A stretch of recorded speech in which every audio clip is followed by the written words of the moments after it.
Joining us now on the Gruber on the guest hotline powered by Gruber Law, one call, that's all, is our very good friend Camille Davis from the Locked on Bucks podcast.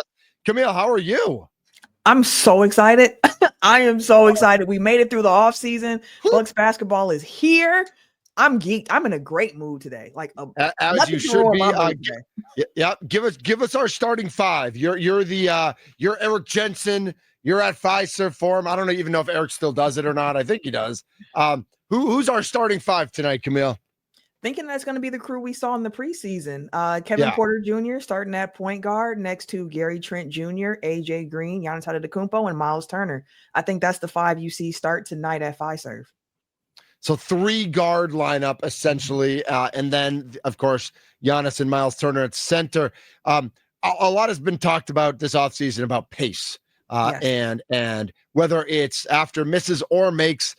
Not just dribbling the ball up the court, but also having the ability to pass it up the court, which obviously gets the ball into the front court quicker. What did you see of that during the offseason, and what can that do to help this team? Yeah, saw some flashes of it throughout the preseason. It's always a little bit hard to judge when Giannis isn't playing. He missed those first 2 games, played in the last 2, but there was one of those games there without Miles Turner as well. So you couldn't quite see all the pieces come together, but in the flashes that you saw, you saw them really getting up those 3-point attempts. They were making a concerted effort to make sure that they're a team that's going to be top in the league when it comes to the volume of shots that they put up from 3. Last year, they were top in the league in efficiency from 3, but middle of the pack when it came to the amount. So they want to get that volume up. You've seen the pace pick up. You've seen even more pressure defensively from this team than what we've seen in years past, with Ryan Rollins being a bother full court, guys picking up half court, even the bigs coming out, blitzing opposing bigs, trying to create that pressure. So you're seeing that pace, I feel like, in a lot of different ways for the Bucks so far in the preseason. And now we get to see it in regular season and how much of that can carry over. Who does it benefit or who does it help the most if they're able to really push that pace, and if they are looking to shoot even more 3-pointers than, we could all talk about how the NBA's changed over the past 10, 15 years, the volume of 3-pointers, but we're talking about a team that's trying to push the pace and shoot even more 3-pointers. Who ends up getting the benefit of that new found offensive philosophy? I think it works for everyone, which is why it's one of those systems that you really want. One, we know Giannis is one of the biggest threats you can have in transition. So anytime you can have Giannis going against defenses that aren't set, you're in an advantageous situation as it is. Plus the gravity, and guys, it's always just harder to pick up in transition defense than it is in a half court situation. So if you can get out in a break, you can get out there and run. If Giannis isn't going to finish for himself, there's going to be a shooter that he can find there. And even just general pace outside of the transition aspect of it, just trying to make sure that the defense can't keep up. Like, you want the ball to be moving faster than the defenders. And in an offense that prioritizes pace and 3-point shots and spacing with Giannis at the helm, I think you're going to see that ball movement a lot too. And Miles Turner is going to be a big help in that aspect, because he was kind of like that, not necessarily a playmaker in Indy, but he's a big that does not let the ball stick in his hands. He's making his decisions very quickly and moving on to help with the next pass to the next play. So I think it's all going to come together in this way where you're just seeing it benefit everyone on that offense, because it's going to create open looks for somebody eventually. Camille Davis joining us here on the Wisconsin Sports Radio Network. She is Locked on Bucks, the podcast. Find her wherever you listen to your podcast. I was going to ask next about Miles Turner, because I think there's a common misconception that, he's just Brook Lopez, but younger. And I think there are a lot of similarities, right? A big who can protect the rim, who can shoot threes. But tell us a little bit more about how the Miles Turner fit next to Giannis on this Bucks team. Yeah, I think you got it right. Like, a lot of the things that Brook Lopez did and the things that you want to see a big next to Giannis do, Miles Turner can do that with the floor spacing, with the rim protection. But the added thing with Miles Turner is not just that he's younger, but he's a bit more mobile as well. Like, you're not going to confuse Miles Turner for a Jericho Sims when it comes to like the foot speed on the perimeter, but he can play at the level on the pick and rolls on the screens. He's someone who can blitz. He's also someone, as I mentioned too, where offensively, he's just very comfortable with being like a secondary ball mover in that sense of like, it's not going to stick with him. He's also very, very vocal, which is something that Brook Lopez also is. And as a center, that back line of defense, you need your center to know and also communicate. And that's something that Miles Turner has had in droves, apparently. Like, you're hearing early on that his leadership is something that's really standing out for this Bucks team. And he just got here, a few months ago, but he's already letting his veteran presence be felt. A guy that was just on a team in the finals. So what he says has a lot of weight as well. And he's been blending in really, really well so far from the Bucks. But the one thing I'll say as a difference between Miles and Brook to keep an eye on, it's just finishing around the rim. That's an area that Brook Lopez has been better at traditionally than Miles Turner, while Miles Turner has traditionally been better in the mid-range than what Brook Lopez has been. So a little bit different of where they kind of like to get some of their shots. So it can open up things in a different way as well, having Miles next to Giannis, with both of them having a mid-range game teams have to respect. Nice. Camille, I got a question for you. Looking at the way this Bucks roster is constructed, they added in a couple of really fun pieces, I think, in role positions this offseason. You love Cole Anthony. Cole Anthony looks I'm not great. mad at it. Yeah, Gary Harris, Amir Coffey. Gosh, did Bucks Twitter blow up for Amir Coffey for that 24 hours? But how deep does this Bucks team go into their bench all season long? Because it seems like there isn't that huge separation from a lot of guys that are in the starting lineup to what their role can be to guys who are on the bench. I think that, Kevin Porter Jr. is awesome, but I wouldn't be surprised if Cole Anthony takes some, catches up and is the starting point guard at some point this season, because of what Kevin Porter Jr. can bring off the bench, that energy, like you've seen with Bobby Portis in the past. And they traded away Chris Middleton, and now Kuzma's not even in the starting lineup, right? He's probably going to come off the bench. So how frequent do you see this Bucks team really rotating in and out around Giannis and around Miles Turner within those other three spots between point guard and the traditional 2 and 3? Yeah, I think that's a great question. I think traditionally you've heard Doc Rivers say he likes to keep a short rotation. He likes to go 8, maybe 9 deep. But I think this year you're going to regularly see the Bucks roll out 10 guys every single game, because it seems like early, right? Especially early. And I feel like that bench unit that you saw in the preseason, that he would do like full platoon swaps where it was 5 bench players on the court at the same time. And he seems to really actually like that grouping with Cole Anthony, your guy. But the pairing of him with Ryan Rollins, it's like the two of them together really feed off each other, play off each other really well. And they also enjoy playing with one another. And Cole has shown that playmaking ability in his game that can really lead that second unit. So I think that's part of why, you're going to see a lot of Cole Anthony, I think. But I think that starting spot's going to remain in Kevin Porter Jr.'s bag, just because of the value I think that Cole is going to bring to that second unit. And to your Kuz point, the trade, yes, we know he's probably now going to be a guy come off the bench. But again, if you don't make that trade last year, and then Dame tears his Achilles here, the offseason, you're faced with a whole different set of questions to how to get that financial flexibility to make a move. And I don't think the Bucks have Miles Turner if that trade wasn't made for Kyle Kuzma to begin with, to kind of flip the balance financially for him. But Kuz, he's one of those guys I've been saying that he got to play him like a Giannis light. And it's not me saying that I think Kyle Kuzma is Giannis, but I'm saying that the ways that he can be most effective are some of the same ways you utilize Giannis, which is 1, shot selection. We want you at the rim, and we want you on catch and shoot threes, which you don't ask Giannis for the threes, but we're going to ask Kuz for the threes because he's playing next to Giannis and other guys. So catch and shoot threes, nothing crazy. No, step back threes. I'm dribbling, hop to the side. None of that. We want catch and shoot. We want you at the rim. And that's the primary shot selection, but also rebounding. I think that's going to be huge for Kuzma this year, especially on those second units, especially if the Bucks run out these lineups where they are playing more guards and they're a little bit smaller. You're going to have to make sure you're actually ending the defensive possessions that you're trying to. So I think Kuz is going to have a valuable role off the bench as kind of like that rebounding catch and shoot. If I have the ball in my hand, I can trust the playmaking from him. So I think that's the role for him. But that bench unit we see is going to probably get more minutes than expected, where it's all bench all together.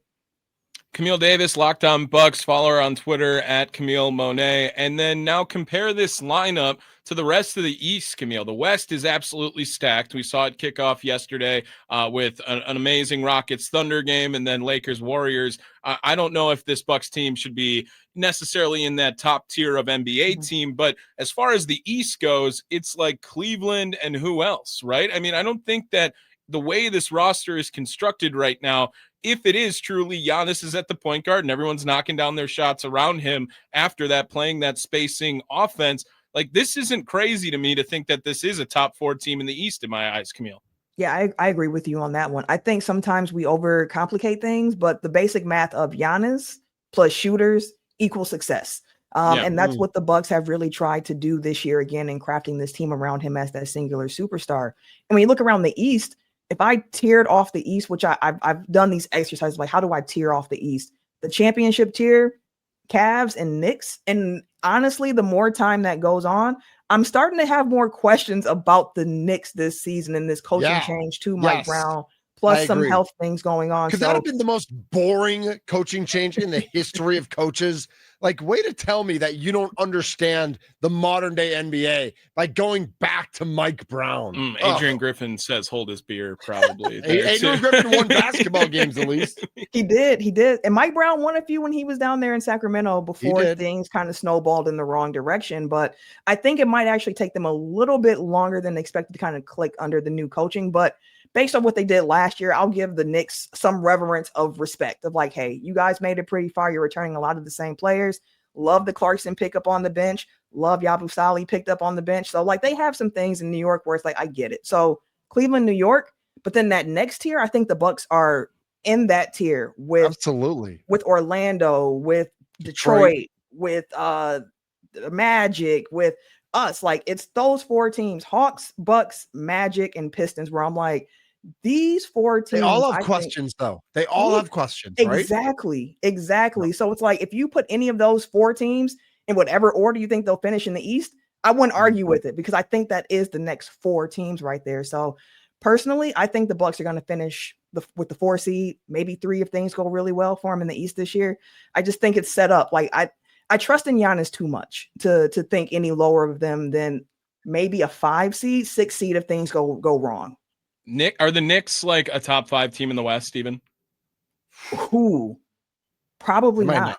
Yeah, I think it's that big of a disparity between both conferences right now. And it wasn't like the East was so stacked, and then now it's back over to the West in my eyes. So I agree. I don't trust the Knicks because if we are comparing it to the West, like very likely that I think it's the Cavs and everyone else in the East right now. I don't see how the Cavs. Like I think the Cavs are really good when they play really well, but the way they choked against the Pacers, like I just think like I don't know. I think there's either you come back stronger or you come back with a hangover, and I'm not sure that they are strong enough.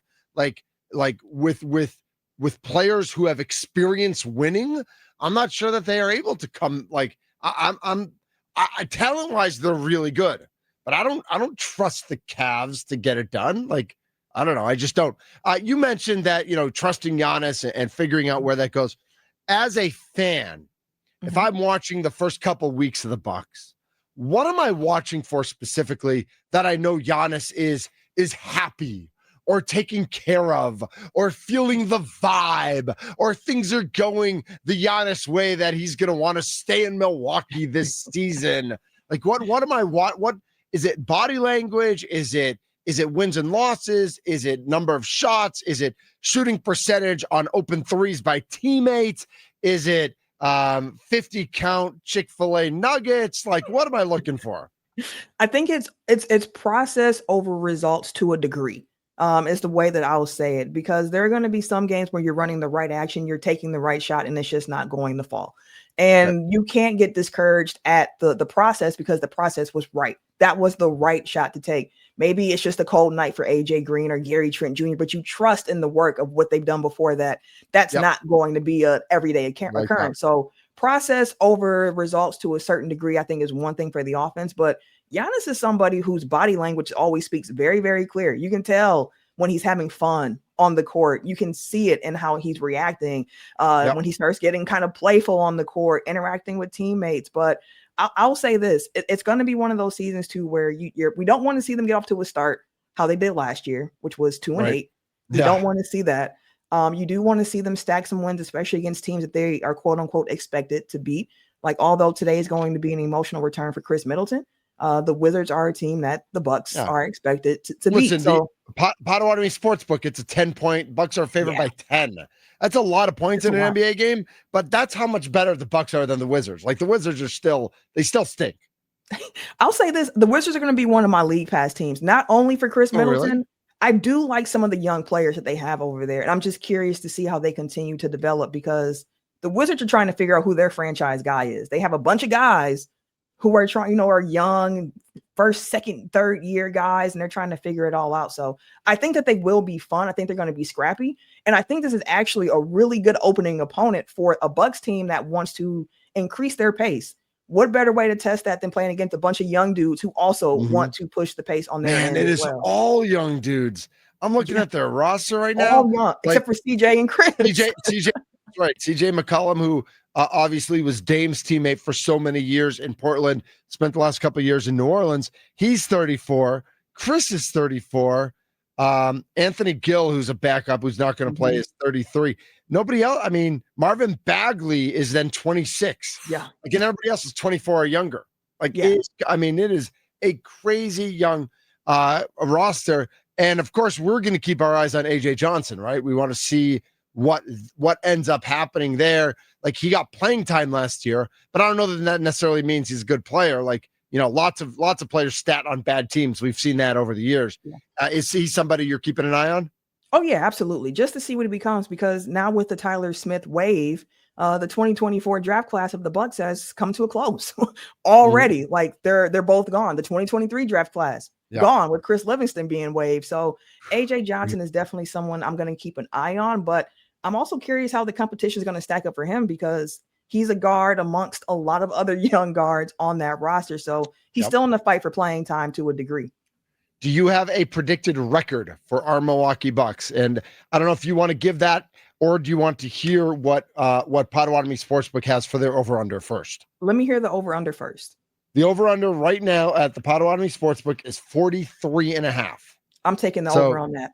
You're taking the over? So, right? I think so, too. Feels like, pretty free, honestly. It does, but I, as free as it feels, like, I think 46-47 obviously is more than 43.5, but it's not that much more. Exactly. I mean, one injury and all of a sudden you're 42-40.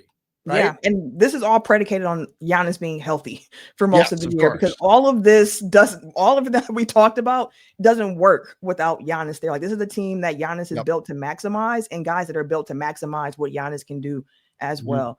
I think the Bucks finished the season with 47 wins, somewhere in that range. So 47-35, somewhere in there, close to what they did last year, honestly. So I think that's probably where you'll see them finish. Camille Davis at Camille Monet on Twitter, Locked on Bucks podcast, wherever you listen to your podcast. Camille, thank you so much for jumping on today, and I have a feeling we'll see you soon. I know, right? Can't wait. Yeah, we are the three best friends that anyone could have? The three of us and Rami are going to the game tonight. Yeah, I know. So if you're going to the game, find this crazy foursome of people just like talking like in-depth Bucks and going crazy. And Rami will probably be wearing a Bulls jersey or something. Yeah, he's a Bulls fan. Me. Yeah, we won't talk about that. It's stacked show. We get to start with Camille, and then we have Andy at 1. Like, I mean, what more could you ask for? I know it's a great day. It's a great day. It is a great day. So we'll see you tonight. Let's go Bucks. Let's start 1-0. And we'll talk to you on the radio and on YouTube and on the interwebs soon as well. Camille, thank you so much. Always, guys. Take care. You too. She is Camille Davis, aka Camille Monet, on Twitter. Follow her there and listen to her on Locked on Bucks on the podcast. We are the Mason Crosby Show. You can also find us wherever you listen to podcasts. Just look up the Mason Crosby Show, and we're there. I got breaking news for you. Oh boy! Packers are going to wear white helmets. Is that real? That's what they just posted. Wow, I love that. Yeah, all white. Right. Well, we're going to talk about that with Andy Herman. And because of that, we're definitely putting the NFL on Thunder Watch. No doubt about it.